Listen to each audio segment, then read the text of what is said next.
Hello everyone, myself Yogesh Kumar Chauhan in Department of Agriculture Processing and Food Engineering from Bharati College of Agriculture Engineering Durg.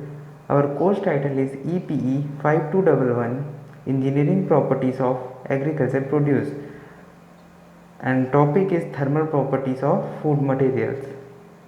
So class start करते हैं. आज हम इस class में thermal properties के बारे में जानेंगे कि फूड से रिलेटेड जो भी थर्मल प्रॉपर्टीज़ कौन कौन से हैं और उनके थ्रू मतलब उनके कैलकुलेशंस कैसे किए जाते हैं. ठीक है. Thermal properties like specific heat, thermal conductivity, thermal diffusivity, enthalpy, surface heat transfer coefficient, emissivity etcetera are important for the development of the thermal processing system. The thermal processing may be include heating, cooling, freezing, drying. ठीक है. जो भी thermal properties हैं, specific heat है, thermal conductivity है, thermal diffusivity है, enthalpy है, surface heat transfer coefficient है, इमिसिविटी है. इन थर्मल प्रॉपर्टीज़ के थ्रू कोई भी थर्मल प्रोसेसिंग प्लांट स्टेबल किया जा सकता है या सिस्टम स्टेबल किया जा सकता है, जिसके थ्रू जैसे कि कोई भी प्रोसेसिंग हो, हीटिंग, कूलिंग, चिलिंग, ड्राइंग, ठीक है, या फ्रीजिंग, जो भी थर्मल प्रोसेसिंग्स हैं, मतलब स्टरलाइजेशन, होमोजेनाइजेशन, ये सब चीज़ें जो होती है वो थर्मल प्रोसेसिंग के अंदर में आती है, थर्मल प्रॉपर्टीज़ है. ठीक है. उनके थ्रू वो मशीन डिज़ाइन किए जाते हैं. आगे देखते हैं इसमें. जैसे इसमें मैंने पहला बताया था, इन डिटेल पे नहीं जाते कि कौन सा क्या होता है. इसमें पहला प्रॉपर्टी है specific heat. The specific heat में be defined as the amount of heat in kilo calorie that must be added और remove from 1 kg of the substance to the change its temperature by 1 degree centigrade. ठीक है. Means सीधा बोलेंगे तो amount of heat required to change the temperature of product to 1 degree. ठीक है. मतलब किसी भी प्रोडक्ट का अगर हम इतना उसमें हीट ऐड करते हैं कि उसका टेम्परेचर जो है वो 1 डिग्री इंक्रीज हो जाए. ठीक है. तो उसको बोलेंगे उस प्रोडक्ट का स्पेसिफिक हीट. ठीक है. इसके लिए फॉर्मूला दिया हुआ है C is equal to m divided by 100 C bracket close CW plus 100 minus m divided by 100 into CD. ठीक है. इसमें CD जो होता है वो specific heat of bone dry material है और CW जो है वो है वाटर है. ठीक है. मतलब specific heat of bone, specific heat of water. ठीक है. C हमारा स्पेसिफिक हीट है. ठीक.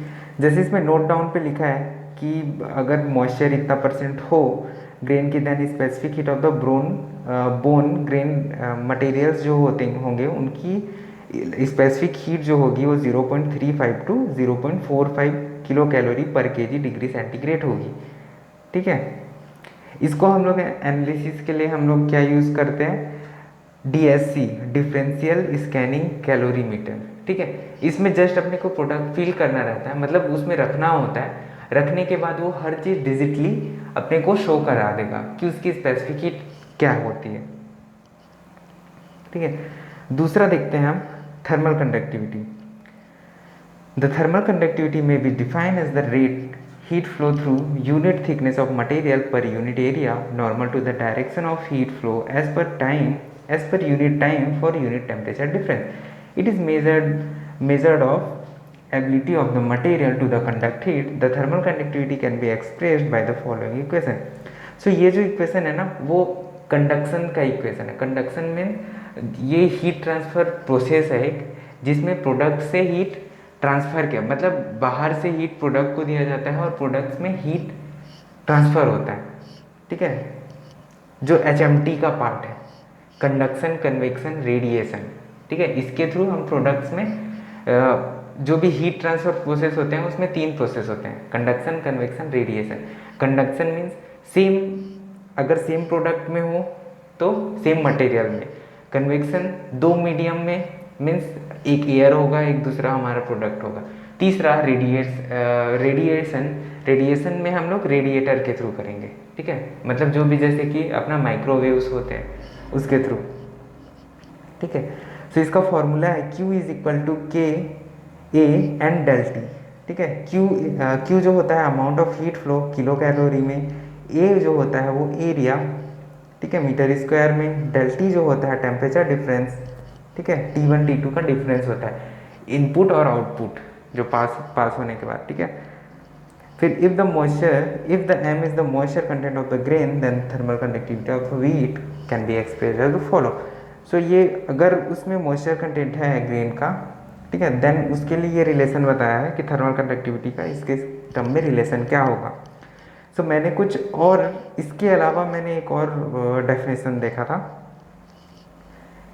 ठीक है। तो ये है इसका नया डेफिनेशन, जैसे कि इसमें लिखा है the ability of the heat conduction of the material can be judged bye it's thermal conductivity, मतलब प्रोडक्ट की जो एबिलिटी होती है हीट को कंडक्ट करने की उसको बोलते हैं thermal conductivity of that particular object, ठीक है, मतलब उस प्रोडक्ट की थर्मल कंडक्टिविटी उसे कहते हैं कि वो कितना हीट कंडक्ट कर सकता है, ठीक है। In agriculture product thermal conductivity depend on their composition but the value of the thermal conductivity is also affect by percentage void space shape size and arrangement of wide space and other factor which is restricted the heat flow, ठीक है। इसमें क्या होते हैं, pores कितने हैं, उसका shape size क्या है, उसके अकॉर्डिंगली इसका जो थर्मल कंडक्टिविटी होती है वो वेरीज करती है, उसके अकॉर्डिंगली इसके अंदर ऑब्जेक्ट्स में हमारे हीट का फ्लो होता है या हीट उसमें वो कितना, उसके अकॉर्डिंगली वो बता सकता है, जो भी हमारा इक्विपमेंट्स मशीन होगा वो बताएगा कि उस प्रोडक्ट में कितना हीट कंडक्ट करने की एबिलिटी है, ठीक है। फिर देखते हैं the thermal conductivity of the material may be defined as the amount of heat conduct across unit area and unit thickness of the material in unit time for unit change in temperature, ठीक है। Therefore the thermal conductivity depends on the mass density of the material, the thermal conductivity of the single grain का जो thermal conductivity होता है वो 0.3 to 0.6 kilo calorie पर metre are degree centigrade होता है, ठीक है। अगर जैसे ये हिप ऑफ द ग्रेन होगा तो उसका जो होगा 0.1 टू 0.15 किलो कैलोरी पर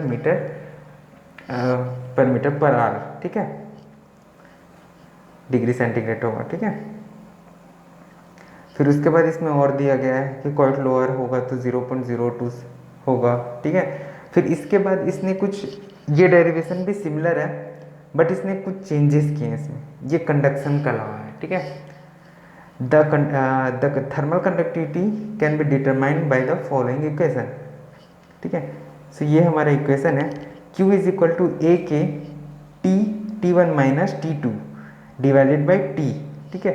Q जो है अमाउंट ऑफ हीट, K जो है हमारा थर्मल कंडक्टिविटी, T जो है वो थिकनेस ऑफ द लेयर कि कौन सा प्रोडक्ट है, ठीक है, उसका थिकनेस क्या है, A जो है हमारा एरिया, ठीक है, T1 T2 जो है वो हमारा टेम्परेचर है, ठीक है।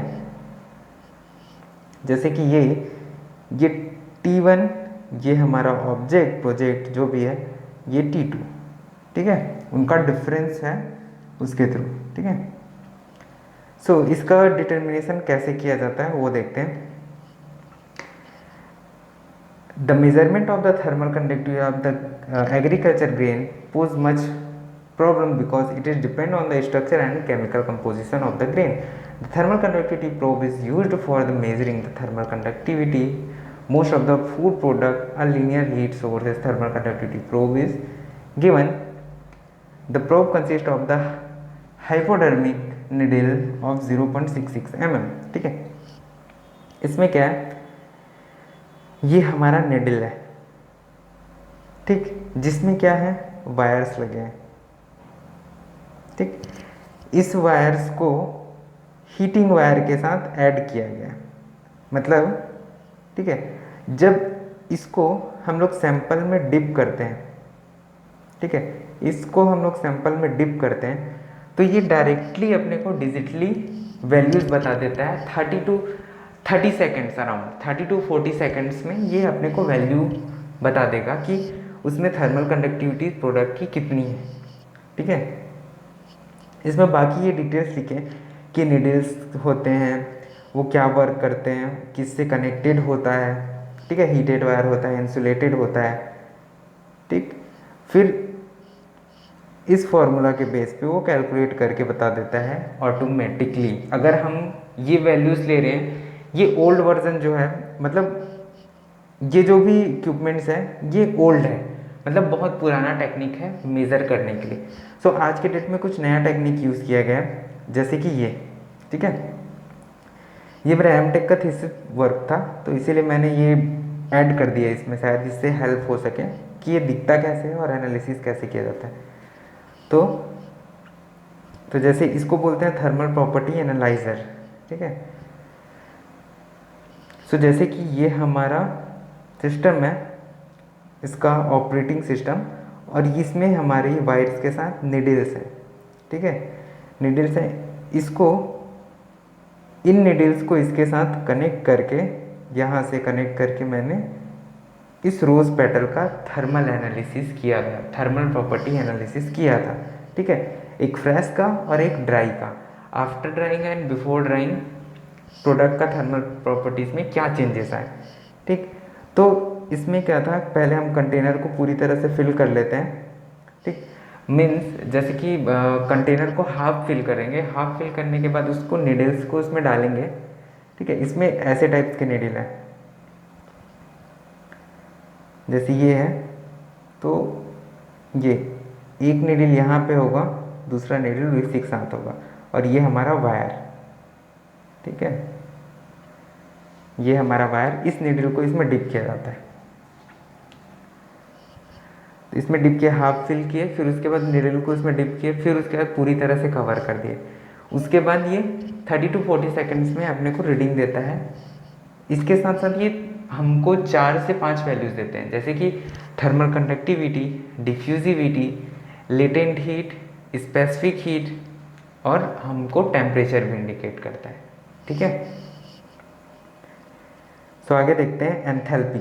ठीक है, enthalpy is the total heat content of energy level of the material. The enthalpy data are required for frozen food that freeze over the range of the temperature below 0 degree centigrade. ठीक है, enthalpy सीधा तौर में बोल सकते हैं कि वो कितना हीट कंटेन करता है, या उसका एनर्जी लेवल जो होता है उसको प्रोडक्ट की एंथैल्पी बोलते हैं।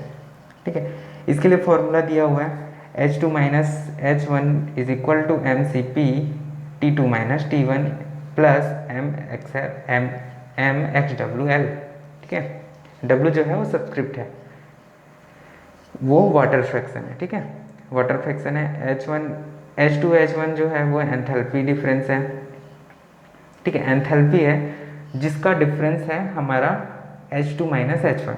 ठीक है, M जो है मास ऑफ द प्रोडक्ट है, Cp जो है वो है हमारा specific heat of the product है, T2 माइनस T1 जो है वो टेम्परेचर डिफरेंस है, XW जो है वाटर फ्रैक्शन है, L जो है latent heat of the fusion of for water. ठीक है, फिर उसके बाद ये एंथैल्पी का सिमिलरली मैंने जैसे थर्मल कंडक्टिविटी का बताया था, वैसे मैंने एक और इसका निकाला हुआ है, the heat content of the material it's enthalpy. ठीक है, इज इट्स एंथैल्पी, जो भी कंटेंट का मटेरियल होता है हीट कंटेंट, वो उस प्रोडक्ट का एंथैल्पी होता है। It is also said the energy level of the material is enthalpy. The absolute value of the enthalpy is very difficult to define, but is zero value usually defined at 0 degree centigrade. ठीक है, तो इसका जो formula है Q is equal to M bracket में H2 minus H1। Short में बोले तो Q is equal to M del T। ठीक है, M जो है वो हमारा अमाउंट ऑफ हीट है, सॉरी Q जो है अमाउंट ऑफ हीट है, M जो है हमारा मास है, ये डेल T जो है हमारा, sorry del T del H, अपने को एंथैल्पी निकालना है ना, टेम्परेचर डिफरेंस नहीं, तो डेल H है, तो ये डेल H हमारा एंथैल्पी डिफरेंस है। ठीक है, टेम्परेचर के रिगार्डिंग। ठीक है, तो आगे देखते हैं। अब ये है हमारा thermal diffusivity. The thermal diffusivity में be calculate by the dividing the thermal conductivity which the product of the specific heat and mass density it may be expressed as mu is equal to K divided by rho C P. ठीक है, तो thermal conductivity हम इसको बोल सकते हैं कि कोई भी प्रोडक्ट अपने आप से हीट, अपने में हीट को कितना डिफ्यूज़ करता है, मतलब फैलाता है, ठीक, वो उसकी थर्मल डिफ्यूजिविटी होती है। अगर कोई प्रोडक्ट है तो उसमें हीट लिया, अगर वो स्टोर कर रहा है तो मतलब कंडक्ट कर रहा है तो उसको थर्मल कंडक्टिविटी बोलेंगे, अगर वो डिफ्यूज़ कर रहा है तो थर्मल डिफ्यूजिविटी बोलेंगे। ठीक है, इसमें म्यू जो है थर्मल डिफ्यूजिविटी है, के जो है थर्मल कंडक्टिविटी है, रो जो है मास डेंसिटी है, एंड सी पी जो है वो स्पेसिफिक हीट है। थर्मल फिर उसके बाद thermal diffusivity is important to determination of heat transfer rate in the solid food materials of any shape. Physically, it shows the relation between the ability of the material to the conduct heat and its ability to store heat. ठीक है, ये help भी करता है, physical relationship indicate करता है। ठीक है, और इससे क्या करते हैं हम लोग, सॉलिड मटेरियल्स को हीट ट्रांसफर रेट कैलकुलेट भी कर सकते हैं। ठीक, इसी के साथ थर्मल डिफ्यूजिविटी का एक और फॉर्मूला है। Thermal diffusivity is use to determine the heat transfer rate in solid agriculture products of any slab. The property of the material is related to the ability of material to conduct heat and its ability to store heat energy. ठीक है, it can determined by the following expression. Thermal diffusivity is equal to thermal conductivity, same है, thermal conductivity divided by specific heat and mass density. ठीक है, जैसे कि ये था similar. ठीक, अब इसके बाद है surface heat transfer coefficient. Surface heat transfer coefficient is used to quantify rate of heat convection toward away from the surface of the product. It is not the thermal properties of any object. The surface heat transfer coefficient is needed to quantify heat transfer in most food heated and cooling application. ठीक है, the surface heat transfer coefficient is defined as the proportionality constant that relates the heat flux to the from the surface to the temperature difference between the surface। जो surface heat transfer जो होता है ना, product का surface heat होता है, means वो अपने से कितना हीट को पास होने देगा और उसका सरफेस में वो कितना हीट आएगा, वो होता है हमारा सरफेस हीट ट्रांसफ़र कोफिशिएंट। ठीक है, उसका जो कोफिशिएंट वैल्यू होगा वो होगा उसका। ठीक है, सो बाकी ये हमारा थर्मल प्रॉपर्टी इतना ही था। इसमें कुछ डिफ्यूज़न, एक्सप्लोजन ये सब हैं। ठीक है, तो वो रिक्वायरमेंट्स नहीं होती हैं, मेन जो प्रॉपर्टीज़ होती हैं वो इतने सारे हैं, थर्मल कंडक्टिविटी, थर्मल डिफ्यूजिविटी। सो आज के लिए इतना ही करते हैं, नेक्स्ट क्लास में मिलते हैं। So thank you.